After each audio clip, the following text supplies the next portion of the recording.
Le vol du papillon géant. Il était une fois, dans un petit village au cœur d'une vallée verdoyante, un enfant nommé Léo. Léo était un garçon curieux, toujours en quête d'aventure et de découverte. Un jour, alors qu'il se promenait dans les champs, il aperçut un papillon d'une taille extraordinaire.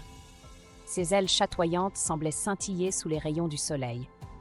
Léo n'en croyait pas ses yeux, il n'avait jamais vu un papillon aussi grand et majestueux.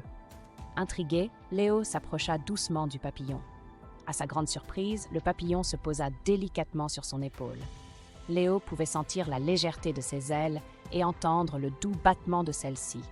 Il se sentit soudainement empli d'une énergie nouvelle, comme si le papillon lui insufflait une force mystérieuse. Soudain, le papillon s'élança dans les airs, emportant Léo avec lui.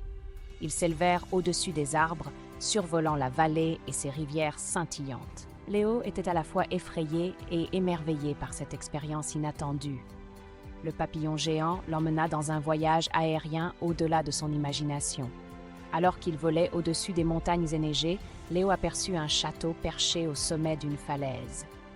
Le papillon se posa devant l'entrée du château et une princesse vêtue d'une robe étincelante en sortit.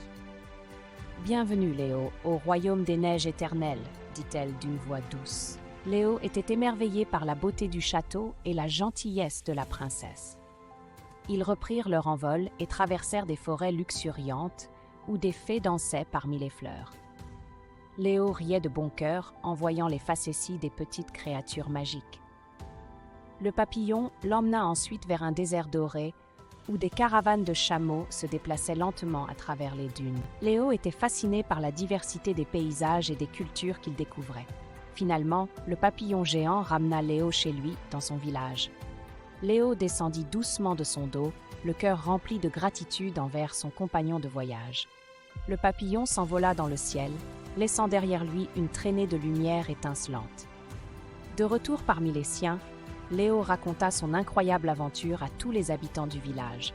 Certains le crurent, d'autres pensèrent qu'il avait rêvé.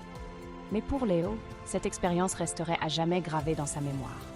À partir de ce jour, Léo continua à explorer le monde qui l'entourait, mais il garda toujours une place spéciale dans son cœur pour le papillon géant qu'il avait emmené dans un voyage extraordinaire.